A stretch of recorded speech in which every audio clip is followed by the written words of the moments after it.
No vídeo de hoje, nós vamos falar sobre os povos e comunidades tradicionais brasileiras, abordando aspectos como a sua definição, territórios tradicionais, produção e organização social, além da sua importância para a preservação do meio ambiente e as relações de conflitos que envolvem essas comunidades, de forma resumida e direta ao ponto. Então bora lá para o vídeo. E aí pessoal, tudo certo? Eu sou o Paulo, professor de Geografia, e sejam todos muito bem-vindos aqui à Geo Ilustrada. Nosso tema de hoje, povos e comunidades tradicionais brasileiras. Então sem mais delongas, bora lá pro vídeo. Bom, vamos começar então definindo. E aqui eu trago uma definição um pouco longa, porém é a definição oficial, beleza? Então é importante que vocês saibam. E depois eu vou explicá-la um pouquinho melhor. Então, os povos tradicionais são grupos culturalmente diferenciados e que se reconhecem como tais, que possuem formas próprias de organização social, que ocupam e usam territórios e recursos naturais como condição para sua reprodução cultural, social, religiosa, ancestral e econômica, utilizando conhecimentos, inovações e práticas gerados e transmitidos pela tradição. Eu disse que essa é a definição oficial porque ela foi instituída pelo Decreto 6.040 de 2007, que instituiu a Política Nacional de Desenvolvimento Sustentável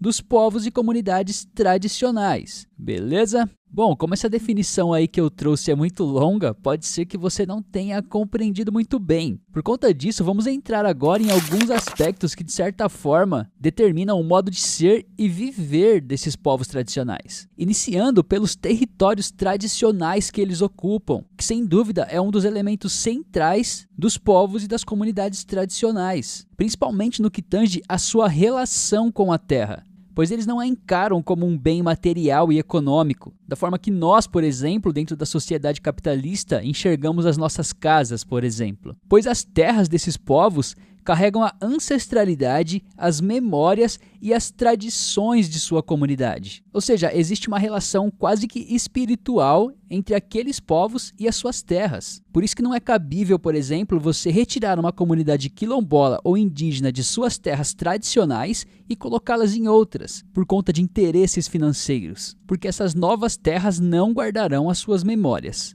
O segundo ponto que eu destaco é o da produção, que está associada principalmente a atividades de plantio, criação, caça, pesca, extrativismo e artesanato. Um outro ponto importante é que essas atividades geralmente estão associadas à subsistência, ou seja, à produção para o consumo próprio. Porém, também é comum que eles comercializem esses produtos, até para ter condições de consumir outros produtos que não estão disponíveis ali em sua comunidade. E um terceiro ponto importante é o da organização social, que pode variar bastante de acordo com o grupo em questão. Porém, geralmente há conformação em famílias, em que uma unidade doméstica pode conter mais de um núcleo familiar. Por exemplo, pais, mães, avós, avós e até mesmo agregados vivendo ali sob o mesmo teto. E uma coisa que as pessoas costumam pensar é que esses povos são isolados, né? Que eles não mantêm relações com o restante da sociedade, o que não é necessariamente verdade, pois eles podem sim manter relações com outros grupos e até mesmo com a sociedade ao seu entorno. Por mais que existam sim comunidades isoladas,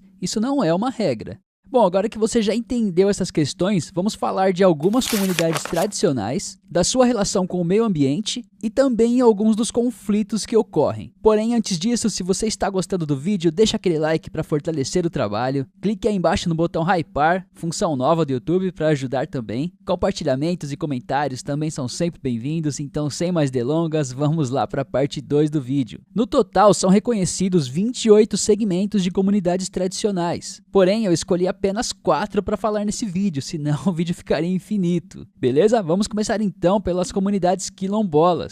Quem são os quilombolas? Eles nada mais são do que os remanescentes dos quilombos, ou seja, descendentes diretos dos povos escravizados que resistiram, fugiram e se instalaram em quilombos como forma de resistência. Então, as terras quilombolas remetem a esse passado. E o segundo grupo que eu destaco é o dos indígenas, talvez o mais conhecido. Mas quem são os indígenas? Bom, basicamente eles são o grupo que viviam aqui no Brasil antes da invasão portuguesa, né? São os brasileiros nativos. E eles estão presentes ali em quase todo o território nacional, porém a sua maior concentração concentração é na região norte do país. O terceiro grupo que eu trago é o dos ribeirinhos, que são comunidades tradicionais que habitam as margens de rios, lagos e igarapés. Essas pessoas possuem forte ligação com a água e se utilizam dela como meio de transporte, fonte de alimentação e até mesmo como fornecedora de água potável. E o quarto grupo é o dos caiçaras, que se refere a grupos tradicionais de pescadores e agricultores. Eles se fixaram no litoral do Brasil, mais precisamente entre o norte do Paraná